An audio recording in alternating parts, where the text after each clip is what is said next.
Lesson 9. Bago tayo magsimula sa paggawa ng wood joints, mahalagang tandaan na ang pundasyon ng matibay na proyekto ay nagsisimula sa tamang pagpili ng kahoy at tamang pagsukat ng materyales.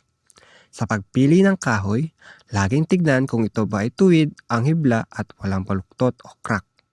Ang kahoy na may bitak o sira ay mahina at madali mabasag kapag ginawa ng joint. Piliin din ang kahoy na tuyo at pantay ang kulay. Dahil sa sobrang basa ay maaari magdulot ng pag-urong o pagbiyak paglipas ng panahon. Kapag handa na ang kahoy, mahalaga naman ang eksaktong pagsukat.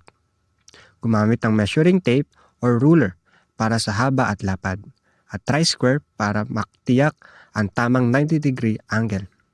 Kung gagawa ng diagonal o kakaibang anggulo, gamitin ang sliding T-bevel para makuha ang eksaktong sukat.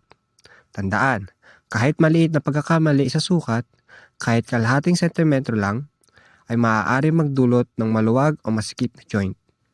Kaya bago putulin ang kahoy, siguraduhin muna na doble ang pag-check sa sukat.